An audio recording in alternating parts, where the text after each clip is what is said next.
A little while ago I received this email from Janie. She recently bought a 3/4 acre property that she plans to retire on and build into a food forest. It already has this old farm dam, but it's leaky. It's about 4 metres deep at one end, and she's wondering whether it can be turned into a proper natural pond.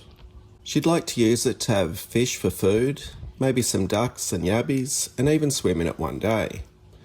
I thought we'd have a look at it together because I reckon a lot of people end up buying properties with old dams just like this. And before we jump in, if you don't already know me, my name is Kev, and I help people build and maintain their ponds without spending a fortune. And if that sounds like something that interests you, feel free to subscribe and visit my website, ozponds.com. I think Janie was a little confused because in my backyard pond videos, I talk about a lot of my ponds being around 2 foot deep. But there's nothing wrong with deeper ponds.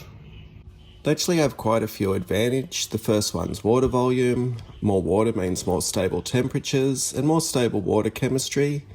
Small ponds can heat up and cool down really quickly, and large ponds tend to change much more slowly. The other thing I like is that the sediments naturally settle on the bottom. In a 4 metre deep pond, they're much less likely to be constantly stirred up into the water column. Over time, a lot of organic matter becomes buried in the sludge layer, where it's less available to fuel algae, provided it isn't continually being disturbed. So the depth itself doesn't really worry me, it's more the steep sides. Janie mentioned she's concerned about herself, wildlife, or even livestock falling in and struggling to get back out, and I think that's a very reasonable concern. If it was my pond, I'd carve out some shelves or even some gradual steps into parts of the bank. That gives people and animals somewhere to climb out, creates places for marginal plants, and just makes the pond much friendlier overall. But before we design anything, I'd be asking, why is the pond leaking? Because that answer changes everything. If it's a clay dam that can be repaired, I'd probably lean towards repairing the clay. Most of my own ponds have liners because where I live every drop of water is precious and I want to keep it. But old farm dams are different. They're often built where runoff naturally collects, sometimes they're influenced by groundwater, sometimes even springs. If we simply throw a liner into an old dam without understanding where the water's coming from, we can actually create new problems. Groundwater can build up underneath the liner and lift it like a bubble.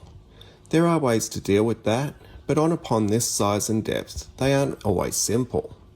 So before spending a fortune on a liner, I want to know exactly why the dam leaks. If it can be repaired as a clay dam, I honestly think that's probably the direction I'd be looking at first. There are products designed to help seal leaking dams, and depending on what's causing the leak, they might be worth investigating. And once we know that it'll hold water, now we can start thinking about making it into a healthy pond. Janie mentioned fish, ducks, yabbies, and maybe even swimming. Let's leave swimming aside for a minute, because that's really a personal decision. Natural water always carries some level of risk, and I'm certainly not going to guarantee anyone's safety. There's plenty of regulations around swimming pools and treated water, so if it's swimming that's important to you, you want to definitely do your own research.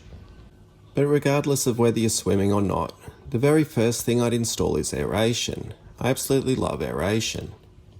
I'm pretty sure every pond I've got that's over around 2,000 litres has some kind of aeration.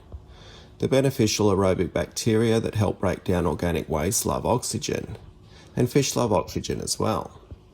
Pretty much everything we want thriving in a pond benefits from lots of oxygen. Because this pond is around 4 metres deep, I'd be looking at one of the higher pressure rocking piston air pumps rather than the little diaphragm pumps that I commonly use on my shallower ponds.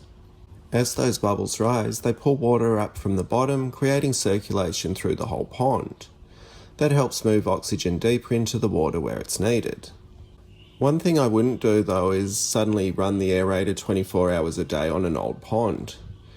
Everything living in that pond is adapted to the conditions that already exist, so I'd slowly introduce the aeration. Maybe something like half an hour the first day, an hour the next, then 2 hours, then 4, and gradually build it up over a week or so until it's running continuously. Janie also asked whether she should block off the little runoff gully. Normally with backyard ponds, I don't want runoff entering because it often brings nutrients with it. But this isn't a backyard pond, this is an old farm dam.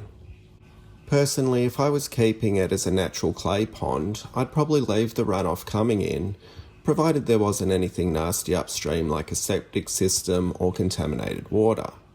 Instead, I'd try and naturalise the gully. I'd add in some larger rocks, lots of rushes and sedges, and create a few little pooling areas where heavy sediments can settle before they reach the pond. The slower we can make that water move, the more sediment drops out before it enters the pond, and that's good for water quality and good for the long-term health of the pond. Would I install pumps and filters? Well, that depends. If this stays as a clay farm dam, honestly, I probably wouldn't. Between the aeration, the marginal plants, the slowing the runoff entering the pond, I'd be happy letting it behave like a natural ecosystem and seeing how it develops over time. Would the water be crystal clear? Probably not.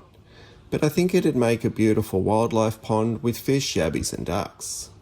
If on the other hand we did decide to fully line the pond, then I'd probably start thinking about pumps, intake bays and bog filters. No surprises there, you all know I love bog filters.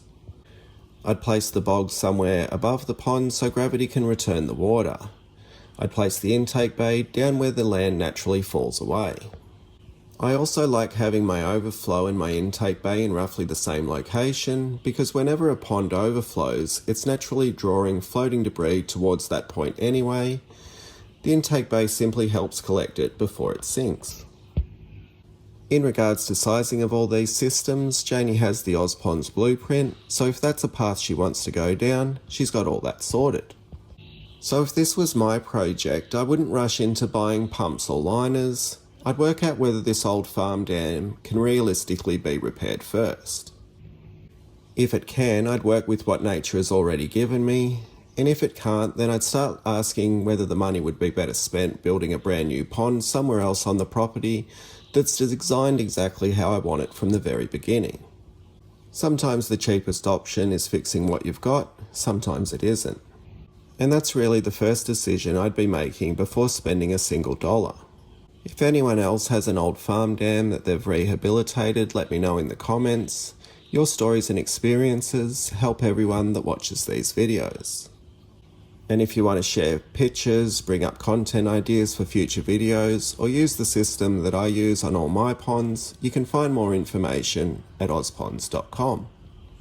I hope this video and all my others, along with the resources on the Ozponds website, are helpful. Thanks for watching. See ya.